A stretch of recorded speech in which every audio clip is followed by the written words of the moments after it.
an bayanta to sihiri musiba ne wala ku yawaita zikirin Allah wannan din yana da yawa kuma naga lokaci yana hararo mu kuma ga wasu suna ta rubuto tambayoyi dazu nayi wani magana akan abin da ya shafi maganganu da wasu suka yi akan wasan Hausa wani ya fito dazu karatun bai shiga bane yasa na ce to in nazo zan sake maimaita saboda mutane su ji tsoron Allah kai naga ka sake bidiyon mako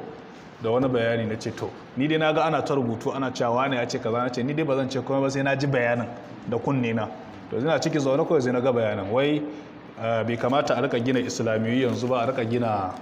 masallatai ba bukatar gina masallatai da islamiyu yanzu kudin da ya kamata a gina masallatai da islamiyu a zuba su a harkar fina-finai haka ya faɗa wallahi ɗaya daga cikin 'yan fina-finan ne da ake cewa wai saboda a cikin harkar fina-finai akwai karantar da tarbiyya ana koyar da abubuwa ina rantse muku da Allah ina so in baku wannan assignment din shi wannan mutumin da yake wannan magana ku ce mishi ni na ce mishi shi wawa ne bai san komai ba dakiki ne jahili ne an bayyana dakiki ne jahili ne a assignment da nake so in baku dan Allah ku je ku duba yawan matan da suke harkar fim yanzu zaurawa sun fi yawa ko ba su fi yawa ba to me yasa me ya hana su zaman gida aure suka zo suka kama fim ka ce kai fina-finai ya hana su zama aure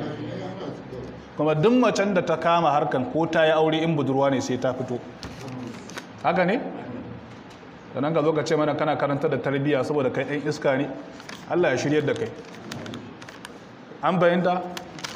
sannan da na gaba ake kallon wa ake gane zurfin ruwa kwanan na akwai wata wanda aka hira da ita ba sai na faɗi sunanta ba a BBC Hausa duk wanda ya kalli BBC Hausa shafinsu na Facebook kwanan nan sun hira wata da shahararriyar fim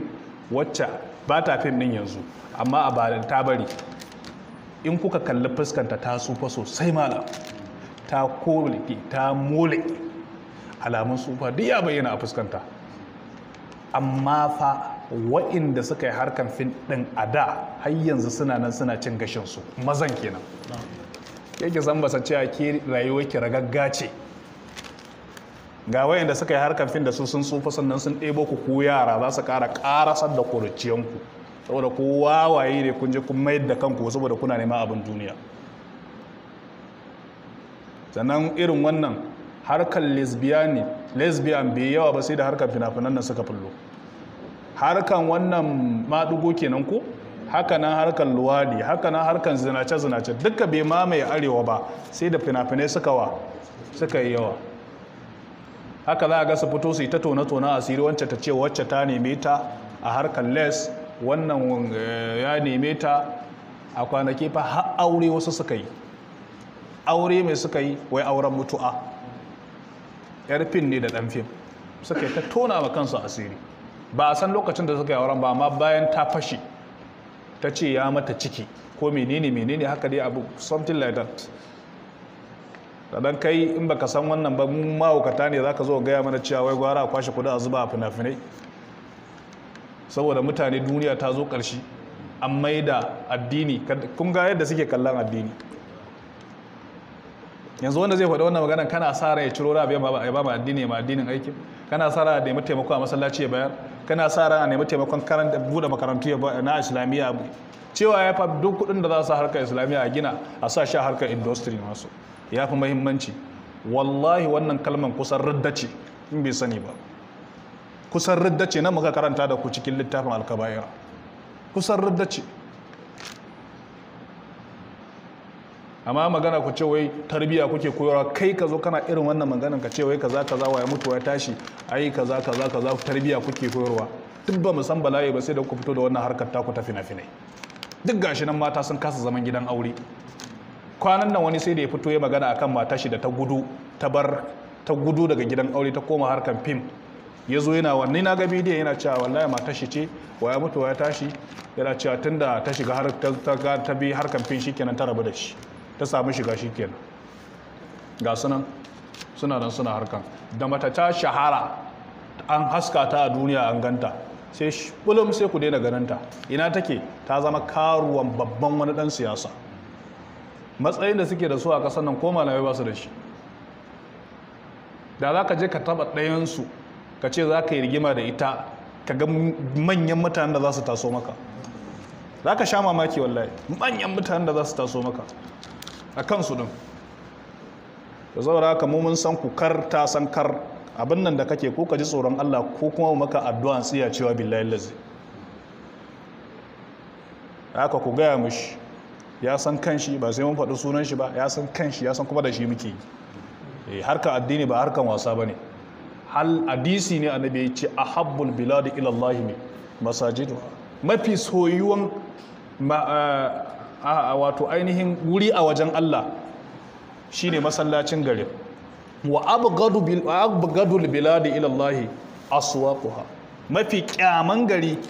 a cikin abin da Allah ya fi kama a garin shine kasuwan garin. Harkar industry nasa kasuwanci ne, Allah ya kyamace shi. Duk wanda zai zo ya baka halaccin harkar fin ƙarya yake yi. Inda irin wannan ƙazantar ne da suke wala bai halatta ba. Kuma shi wanda zai je ba su halaccin su je su yi din, ai sai ya zo ya kawo mana hadisin ko aya da ta halatta musu abin da suke yi. Allah ya shiryar da mu. Kamar wani ya rubuto tambaya ko? Me ce? Yana neman barin addu'a, wani ya ɗau nauyin karatun yashi. Masha Allah. Ya ce yana neman barin addu'a, wani ya ɗau nauyin karatun yashi. Allah subhanahu wata'ala ya taimake ka, ya taimake yarta ka, ya ba ta abin da take bukata na ilimi. Sannan Allah ya yawaita mana ire-iren masu ɗaukan nauyin ilimi na wanda suke gajiyayyu. Shi ne abin da ya kamata mutane su rika yi. Ko shakka babu ɗaukan nauyi na mutane don su yi karatu, mutanen nan ba na tsammanin in sun saso sun zama wani abu su manta da kai. Shi ne abin da ya kamata a rika yi tsakani ga Allah. An fahimta? Ba wai wani ɗan wani ko ‘yar wani ta lalace mu je mu zauna mai ta zagi mana ta wacce ta lalace. Wani gudunmawa ka bayar kafin ta lalace. An fahimta? Shi ne abin da ya kamata mutane su wani gudunmawa ka ba mu wani kafin ya lalace. Shi ne abin da ya kamata ka tambaye kanka, ba wani ya lalace kaza ba. Kana da wani abin da ya kamata ka taɓa kakaki. Ka ce daga kai sai ayanka, kuma duniyar nan da kake ganin ta baka san wanda zai taimake ka ba. Akwai wanda za ka je ka ɗauki nauyin, ka ɗaukan nauyin yaran naka su juya maka baya, wanda baka yi tsammani ba a can duniya ya zo ya kula da kai. Hakan yana faruwa sau bila adadin. Da haka muna roƙon Allah ya taimaka ya saka ma wannan ko mutumi da alheri.